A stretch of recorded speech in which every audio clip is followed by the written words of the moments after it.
नमस्कार, मुद्दे की बात में आप सभी का स्वागत है। मैं हूं आपके साथ ईशा शुक्ला और बात करेंगे पारदर्शी परीक्षा सुरक्षित भविष्य।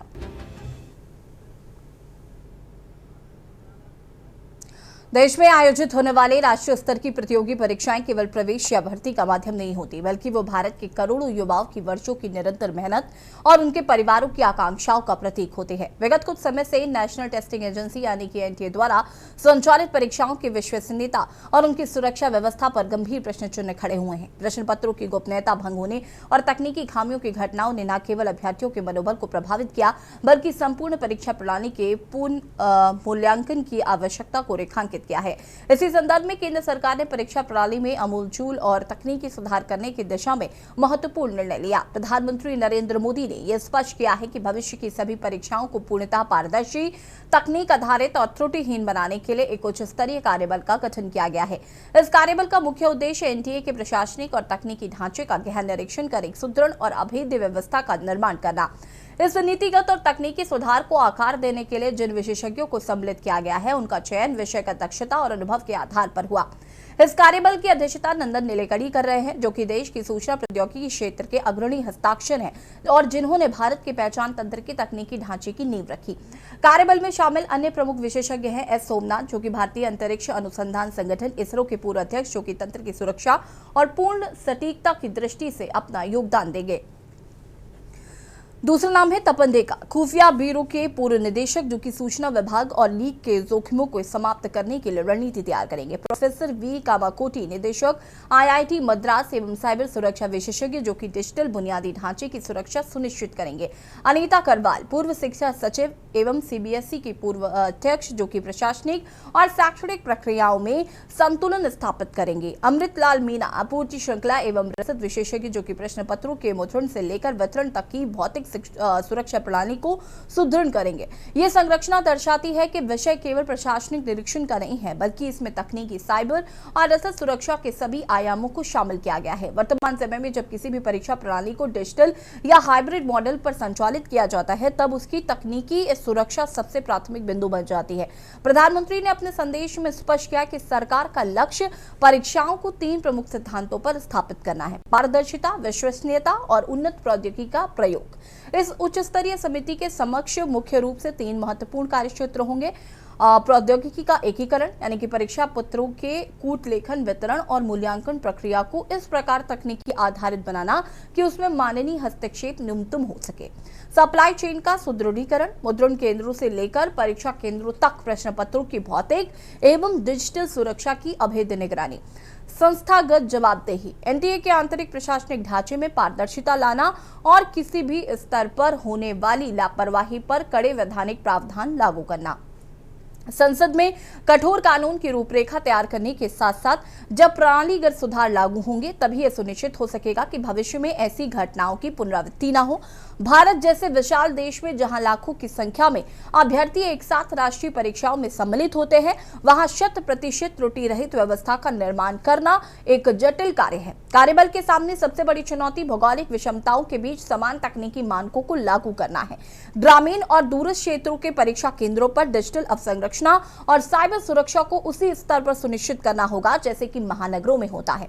नीलेकणी समिति की रिपोर्ट के आधार पर एनटीए के नियमों और संचालन प्रक्रियाओं में जो परिवर्तन किए जाएंगे, वो केवल तत्कालिक समाधान नहीं होने चाहिए, बल्कि दीर्घकालिक नीतिगत सुधारों का रूप लेने चाहिए। किसी भी राष्ट्र का भविष्य उसकी युवा पीढ़ी की योग्यता और अवसरों की समानता पर निर्भर करता है। एक निष्पक्ष और पारदर्शी परीक्षा व्यवस्था उस योग्यता के मूल्यांकन का एकमात्र प्रमाणिक आधार होती है। नंदन नीलेकणी के नेतृत्व में गठित उच्च स्तरीय कार्यबल कितनी शीघ्रता से अपनी अनुशंसाएं प्रस्तुत करता है और सरकार उन्हें किस स्तर पर लागू करती है, इस पर देश के करोड़ों अभ्यर्थियों की दृष्टि बनी रहेगी। चर्चा आज इसी मुद्दे पर करेंगे।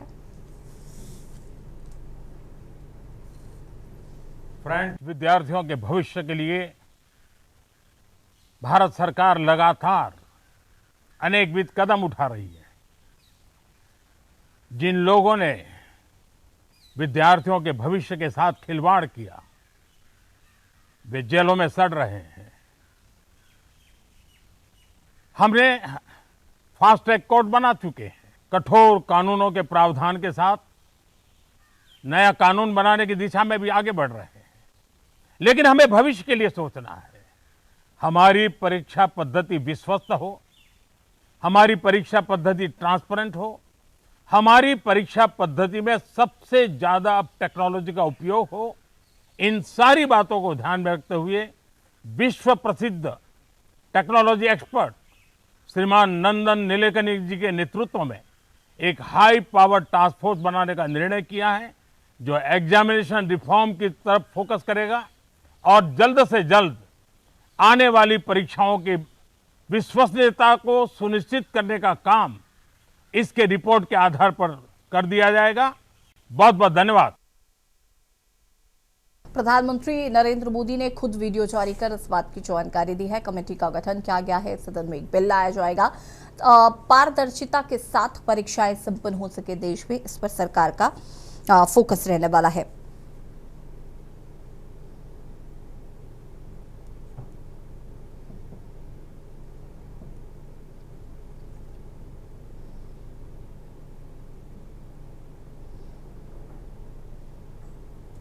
बता दें आपको कि इसके बिल को लेकर प्रधानमंत्री नरेंद्र मोदी ने खुद इस पर एक वीडियो जारी किया था। बता दें कि आज संसद में पब्लिक एग्जामिनेशन संशोधन बिल लाया जाएगा। मोदी सरकार पेपर लीक माफियाओं पर नकेल कसने के लिए आज संसद में पब्लिक एग्जामिनेशन संशोधन बिल पेश किया है। उस बिल को पेश करने की जिम्मेदारी केंद्रीय मंत्री डॉक्टर जितेंद्र सिंह को दी गई है।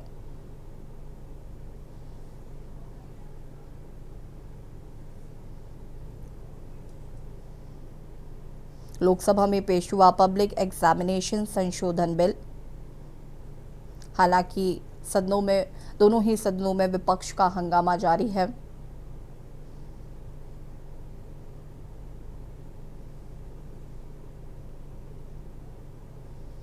और चर्चा इसी मुद्दे पर करेंगे। हमारे साथ शांत प्रकाश जाटव जी बीजेपी प्रवक्ता जुड़ चुके हैं, पंडित राज शर्मा कांग्रेस प्रवक्ता हमारे साथ जुड़ चुके हैं, महेंद्र सिंह जी वरिष्ठ पत्रकार हैं हमारे साथ जुड़ चुके हैं, और दिलीप यशवर्धन जी राजनीतिक विश्लेषक हमारे साथ जुड़ चुके हैं। सबसे पहले तो आप सभी का बहुत बहुत स्वागत है। शुरुआत करते हैं महेंद्र सिंह जी से। महेंद्र सिंह जी, जिस तरीके से ये बिल आज लाया गया है और ये माना जा रहा है कि इससे जो शिक्षा व्यवस्था है उस पर सुधार होगा। हालांकि जिस तरीके से पेपर लीक के मामले अभी तक निकलकर सामने आए हैं, कमेटी का गठन किया गया है, जो सदस्य अब इस बार शामिल किए गए हैं उनका काम होगा कि पारदर्शिता के साथ परीक्षाएं संपन्न कराना। कैसे देख रहे हैं इस बिल को और जो सरकार की तरफ से कदम उठाए जा रहे हैं उनको? आंदोलन के बाद ये पॉजिटिव कदम है सरकार ने जो उठाए हैं। निश्चित तौर पर ये देखना होगा कि ये कानून वगैरह जो है ये सख्त से सख्त कानून हो, क्योंकि एक कानून होना बहुत जरूरी है, उसी के तहत सजा हो पाती है। और दूसरी चीज ये है कि जो ये टास्क फोर्स बनाया गया है, निश्चित तौर पर इसमें काबिल आदमियों को रखा गया है, एक्सपर्ट हैं अपने अपने फील्ड में, और ये बहुत जरूरी था। ठीक है, छात्रों के आंदोलन के बाद सरकार को ये समझ में आया होगा कि ये बहुत जरूरी है, तो इसमें देखना होगा कि ये कितना कारगर तरीके से क्या सुझाव देते हैं। लेकिन अभी जो स्ट्रक्चर है, अभी जो चीजें सामने आ रही हैं, उसके हिसाब से तो ये लग रहा है कि ये जो टास्क फोर्स है इसमें सब एक्सपर्ट लोग हैं, और निश्चित तौर पर कुछ ना कुछ हमारे छात्रों के भविष्य को देखते हुए कि किस तरीके से एग्जाम कराया जाए, और किसी पूरी प्रणाली, मतलब सिर्फ एग्जाम कराना नहीं, उसमें रिजल्ट तक एनालिसिस करके कि किस तरीके से कोई दिक्कत तो नहीं हुई, और किस तरीके से इनक्रिप्टेड क्वेश्चन पेपर्स जाएं उनके पास, तमाम चीजें इसमें शामिल होंगी। निश्चित तौर पर ये उम्मीद करनी चाहिए कि ये एक्सपर्ट कमेटी जो है ये एक ऐसा डिजिटल तकनीक का उपयोग करते हुए कुछ इस तरीके से लाएगी जिससे कि कहीं कोई लूपहोल्स ना बचे, क्योंकि ये जो माफिया है, जो ये मतलब क्वेश्चन पेपर सेट करने से लेकर के डिस्ट्रीब्यूशन तक, सेंटर तक, जहाँ एग्जामिनेशन सेंटर्स हैं वहां तक इनकी पकड़ है कि कहीं ना कहीं से निकाल के लाते हैं, और इसमें बहुत मतलब सैकड़ों करोड़ का खेल है ये पूरा, ये छोटा मोटा खेल नहीं है। तो अब कानून में जो 10 करोड़ का प्रावधान किया जा रहा है जुर्माना, मेरे हिसाब से 10 करोड़ काफी है। कुछ ऐसा अमाउंट होना चाहिए जो कि इस पूरे बिजनेस की जांच के बाद ये पता चलता हो कि कितने करोड़ में ये पूरा बिजनेस पूरा ये चल रहा है, माफिया ये कितना ये कमाते हैं, उससे कई गुना ज्यादा रखना चाहिए, और अगर वो ना दे पाए तो सारा पूरी उम्र जेल में रहने का प्रावधान हो। इस तरीके से अगर सख्त हो तो ठीक है। 10 करोड़ मुझे लगता है बहुत मामूली अमाउंट होगा, क्योंकि ये 10 करोड़ से कहीं ज्यादा के ये इस तरीके के माफिया होंगे इसमें, जो कमाते होंगे, क्योंकि ये बात एक पेपर की नहीं है। ये साल में जब 8-10 पेपर लीक कराते हैं, कभी दरोगा का पेपर, कभी एसएससी का, कभी ट्रिपल एसएससी का, तो बहुत सारे पेपर ऐसे होते हैं जो लीक होते हैं। तो मुझे लगता है कि कानून में ये 10 करोड़ के बजाय और ज्यादा बड़ा अमाउंट होना चाहिए, लाइफ इम्प्रिजनमेंट का होना चाहिए, जैसे कि यूपी में लाइफ इम्प्रिजनमेंट का है। तो एक मॉडल कानून बनना चाहिए जिससे कि सारे राज्य को फॉलो कर सके। इतना स्ट्रिक्ट बनाना चाहिए, क्योंकि ये छोटी मोटी एक घटनाएं नहीं, ये बहुत बड़ी चीजें हैं। अभी इसी बार नीट में 22 बच्चों ने आत्महत्या कर ली, हम उनकी जान वापस नहीं ला सकते। तो इन माफियाओं को 10 साल की सजा में क्या होगा, इनको आजीवन कारावास होनी चाहिए कम से कम। तो शायद थोड़ा सा डर का माहौल हो, मेरा मानना। बाकी जो टेक्नोलॉजी है वो एक्सपर्ट लोगों का टास्क फोर्स बनाया गया, मैं तो उम्मीद करता हूँ कि कुछ ठीक निकलेगा इस टास्क फोर्स से। बिल्कुल, हमारे साथ यहाँ पर चांद प्रकाश जाटव जी, बीजेपी प्रवक्ता, जुड़े हुए हैं। चांद प्रकाश जाटव जी, ये जो पब्लिक एग्जामिनेशन संशोधन बिल लाया गया है जिसमें 10 साल की सजा, 10 करोड़ रुपए तक के जुर्माने का प्रावधान है, कानून पहले भी रहे हैं, पेपर लीक होते रहे हैं, जमीनी स्तर पर इसको सख्ती से लागू करने के लिए सरकार क्या कदम उठाएगी ताकि जो बच्चे हैं जिनका विश्वास टूटा है उनका विश्वास वापस, वो इस शिक्षा व्यवस्था पर अपना विश्वास कायम कर पाए? देखिए, भारतीय जनता पार्टी शुरू से ही नकल के विरोध में रही है। 1991 में माननीय कल्याण सिंह जी जिस वक्त मुख्यमंत्री थे और राजनाथ सिंह जी उस वक्त शिक्षा मंत्री, तब हम नकल विरोधी विधेयक लेकर के आए। मगर वो 1994 में सपा और बसपा गठबंधन सरकार ने उसको खत्म कर दिया, यानी नकल को उन्होंने तवज्जो दी। उसके बाद 2024 में यही बिल जो अभी जिसको संशोधन बिल अभी पेश किया जा रहा है, वो बिल हम लेकर के आए। उसके बाद कार्रवाइयां होने शुरू हुई, तमाम लोग पकड़े भी गए हैं उसमें। और आप जैसे अभी महेंद्र सिंह जी ने बताया, बहुत बड़ा माफिया काम कर रहा है कि बहुत छोटी फीस लेते हैं मगर बहुत मोटे पैसों से पेपर बेचते हैं। इस प्रकार की चीजें ध्यान में आ रही हैं। इसलिए वाकई इस बिल जो आया था, कानून बना 2024 में, उसे और सख्त करने की आवश्यकता थी और वो आज पेश किया जा रहा है। तो जो उनको ज्यादा से ज्यादा सजा मिले, ज्यादा से ज्यादा उनका जुर्माना हो, ये पेपर सॉल्वर गैंग जो है उनके ऊपर कार्रवाई हो, तो ये सब चीजें बहुत महत्वपूर्ण थी। और साथ ही साथ जो अभी हमारी जो हाई पावर टास्क फोर्स जो है मोदी जी ने जिसका गठन किया है, वो बहुत ही, आप ये समझें कि हर क्षेत्र में काबिल जो लोग हैं उनको उसमें शामिल करके शिक्षा पद्धति और ये परीक्षा प्रणाली जो है उसको पारदर्शी बनाने का, लोगों का इस पर भरोसा रहे, बच्चों का भरोसा रहे। जो मेधावी बच्चे हैं वो ये मान करके चले कि अब कोई भी रईस जाने का बच्चा उनके आगे पेपर खरीद करके नहीं आगे आएगा। क्योंकि पहले की सरकारों में एक भी किसी प्रकार का कानून नहीं बनाया, चाहे वो राज्य सरकारों में रही और चाहे वो केंद्र सरकार में रहे। मगर हम इस पर काम कर रहे हैं, अनवरत काम कर रहे हैं, और जब तक ये सुधार नहीं हो जाएगा, जीरो टॉलरेंस को ध्यान में रखते हुए हमारी सरकार काम कर रही है मोदी जी के नेतृत्व में, और डेफिनेटली इसके अच्छे परिणाम निकलेंगे। और ये जो अव्यवस्था बनी हुई है जो परीक्षा प्रणाली में, हर हालत में ये जो है सुधरेगी। ठीक है, हमारे साथ यहाँ पर पंडित राज शर्मा जी जुड़े हुए हैं। राज शर्मा जी, जब सरकार पेपर लीक माफियाओं पर नकेल कसने के लिए कानून में संशोधन करके 10 साल की सजा, 10 करोड़ तक की जुर्माना और 3 महीने में फास्ट ट्रैक कोर्ट से फैसले का जो प्रावधान लेकर आ रही है, इस पर कांग्रेस रचनात्मक बहस करने की बजाय वॉकआउट कर रही है, सदन में हंगामा कर रही है। क्या देश के करोड़ों छात्रों से के भविष्य से जुड़े इस बिल पर बहस करना आपकी प्राथमिकता नहीं है? यसी एक चीज बता दूं, अगर कांग्रेस पार्टी नहीं होती, राहुल गांधी नहीं होते, तो एक बता दूं, ये भारतीय जनता पार्टी बच्चों को मरवा देती।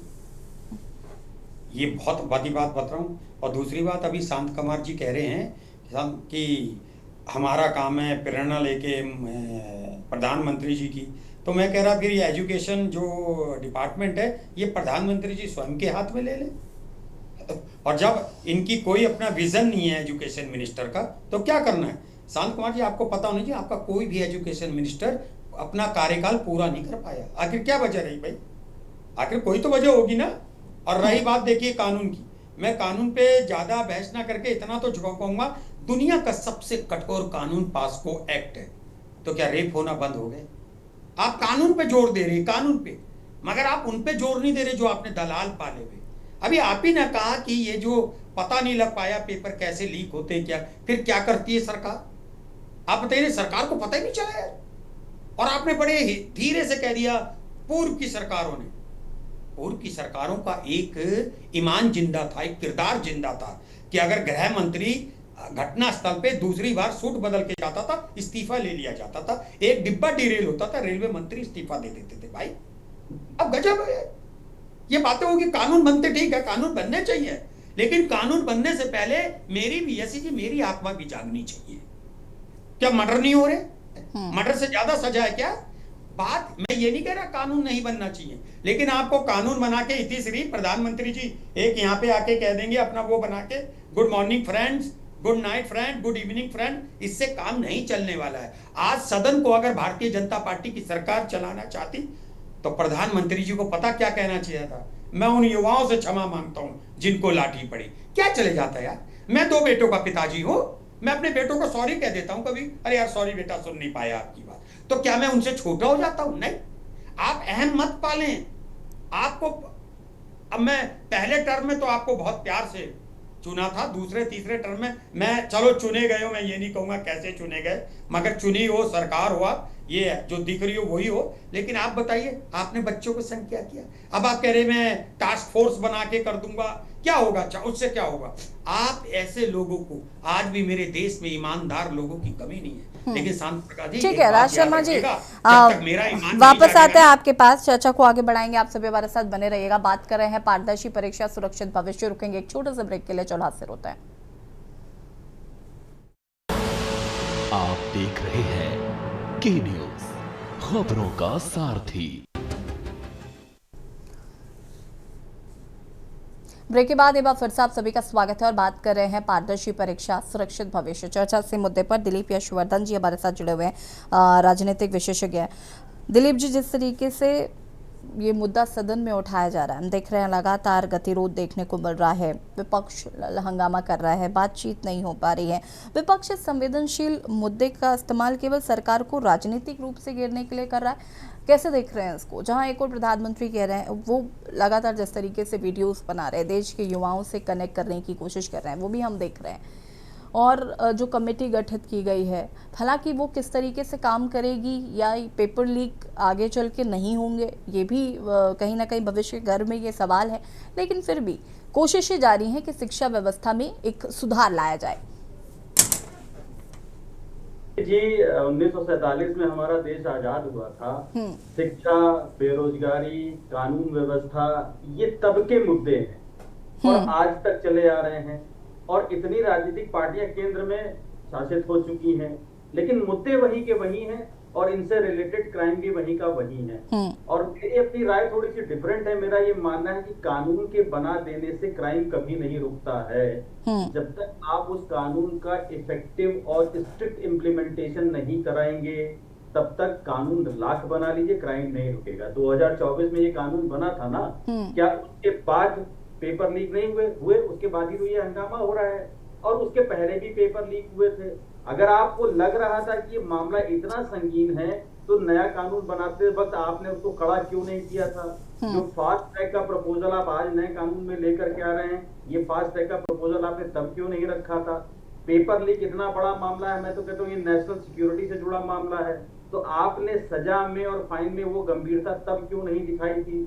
हालांकि ये कॉग्निजेबल ऑफेंस अभी भी है, नॉन कंपाउंडेबल है, नॉन बेलेबल, लेकिन उसके बावजूद भी क्राइम तो हो रहा है ना। और ये एक सत्य है। इस सत्य को यहाँ तमाम पार्टियों के बैठे हुए प्रवक्ता कोई नहीं स्वीकारेंगे कि इतने बड़े क्राइम बिना राजनीतिक संरक्षण के नहीं होते हैं। राजनीतिक संरक्षण यानी कि सरकार किसी भी पार्टी की हो, बिना राजनीतिक संरक्षण के इस तरीके के क्राइम नहीं होते हैं। राजनीतिक संरक्षण का मतलब किसी नेता का ही इन्वॉल्व होना नहीं होता है। वो जो एडमिनिस्ट्रेटिव चैन होती है, उस चैन में कहीं ना कहीं लोग इन्वॉल्व है ना। तो आपकी कमी जब अपने घर के अंदर है, तो आप अपने घर के अंदर की कमी को दूर क्यों नहीं कर रहे हैं? आप कानून बना करके या कानून में अमेंडमेंट ला करके जनता का दिमाग क्यों भटका रहे हैं? ये मेरी अपनी राय है। कानून क्राइम हुआ है, ये आपने स्वीकार लिया। धर्मेंद्र प्रधान जी का इस्तीफा आपने मांग ले लिया उनके कहने पर। अब जो आपका इतनी सारी एजेंसीज हैं, जो इन्वेस्टिगेटिंग एजेंसीज हैं, CID, CIB, दुनिया भर के आपके पास एजेंसीज हैं, वो ये नहीं पता कर पा रही हैं कि क्राइम किसने किया और कैसे किया। अगर ये नहीं कर पा रही है तो आपकी एडमिनिस्ट्रेटिव इनकैपेबिलिटी है, आप उसको स्वीकारिए कि आप एडमिनिस्ट्रेटिव रूप से इनकैपेबल हैं, कि आप एक क्राइम को इन्वेस्टिगेट नहीं कर पा रहे हैं। तो अगला कानून बना देने से ये इन्वेस्टिगेशन तेज हो जाएगा, इस बात की क्या सिक्योरिटी रहेगी? तो मेरा ये मानना है कि हर बार जब हमारे देश में कोई भी बड़ा क्राइम होता है, ऑल्दो उससे रिलेटेड कानून पहले से होता है, लेकिन सरकार हमेशा ये भाषण दे करके कि हम एक कड़ा कानून लेकर के आएंगे, अब हम कड़े कानून पर इसको करेंगे, ये कह करके जनता को बरगला देती, और जनता को भी ये लगता है कि कानून के बन जाने से क्राइम रुक जाएगा। मेरी एकदम डिफरेंट ओपिनियन है। अब रही बात जो संसद ना चलने देने की, तो संसद में हंगामा होना, विपक्ष का हंगामा करना, ये राजनीति की परिपाटी है। विपक्ष अब तक हंगामा इसलिए कर रहा था कि जंतर मंतर पे धरना चल रहा था, जनता की बात नहीं सुनी जा रही थी, धर्मेंद्र प्रधान का इस्तीफा नहीं हो रहा था, कानून में प्रक्रिया ठीक नहीं थी। अब जब सारी चीजों पर विपक्ष सत्ता राजी हो गई है, तो अब विपक्ष किसी और चीज को लेकर के हंगामा कर रहा है। तो कुल मिलाकर के विपक्ष संसद ना चलने देने के पीछे जो सरकार ने भी बेस लिया और जो विपक्ष भी बेस ले रहा, वो बेस ये परीक्षा कानून नहीं है, ये धरना नहीं है, ये इस्तीफा नहीं है। इसके पीछे का उद्देश्य कुछ और है। ये सत्ता भी बेहतर जानती है और विपक्ष भी बेहतर जानता है सत्ता क्यों बिल लाना चाहती है और क्यों संसद चलाना चाहती है, और विपक्ष उसको क्यों नहीं चलने दे रहा है। इसके पीछे के जो कारण है वो ये कारण नहीं है जो पर्दे पे दिखाई दे रहे हैं, पर्दे के पीछे के कारण कुछ और हैं, और दोनों पक्ष ये जानते हैं कि इसका कारण क्या है। ठीक है, शांत प्रकाश जाटव जी हमारे साथ जुड़े हुए हैं, क्या कहना है इस पर जो राय दिलीप यशवर्धन जी की है कि कानून पहले भी थे, कानून को और कड़ा करने का सिर्फ एक लॉलीपॉप थमा दिया गया है? दिलीप जी से पहले राज शर्मा जी ने भी एक बात कही, इन्होंने एक उसको एक्ट के संदर्भ में भी बात कही, और उसके बाद में वो अपराध जो है उसमें कमी नहीं आई। मैं इनकी बात से बिल्कुल सहमत हूँ, मगर जो अंकुश लगाने से वाकई कमी आई है, अगर ये अंकुश ना होता तो न मालूम क्या हाल होता। दिलीप जी ने भी बहुत सही बात कही है कि जो कानून है उसको चाहे कितना सख्त कर दो, मगर जो सिस्टम है वो कहीं ना कहीं जो है इन्वॉल्व हो जाता है, कहीं लोभ में और कहीं जो है वो प्रेशर में। तो डेफिनेटली इन सब चीजों पर समय के साथ चर्चा करने की जरूरत, निर्णय लेने की जरूरत, और जिस तरीके से पारदर्शिता हो और बेहतर तरीके से बनाने की आवश्यकता रहती है, उसमें वर्तमान सरकार जो है अपने तमाम वो प्रयास कर रही है जो समय समय पर वो महसूस किए गए हैं। ठीक है श्याम प्रकाश जाटव जी, अब ये प्रयासों का परिणाम क्या होता है ये तो आने वाला वक्त बताएगा। आप सभी का बहुत बहुत शुक्रिया चर्चा में शामिल होने के लिए। और बात कर रहे थे पारदर्शी परीक्षा सुरक्षित भविष्य। आपको बता दें कि आज बिल लाया गया है सदन में और उस पर चर्चा करने की बात कही जा रही है। हालांकि विपक्ष लगातार हंगामा कर रहा है, लेकिन सवाल ये है कि ये जो प्रयास किए जा रहे हैं क्या इनके परिणाम सही रूप से हमें देखने को मिलेंगे, या जिस तरीके से पेपर लीक के मामले पिछले काफी लंबे समय से देखने को मिल रहे हैं तो इसमें काफी कमी देखने को मिलेगी। साथ ही साथ छात्रों का जो विश्वास टूटा है क्या वो वापस कायम हो पाएगा? के न्यूज की खास पेशकश में फिलहाल इतना ही। देखते रहिए के न्यूज इंडिया। नमस्कार।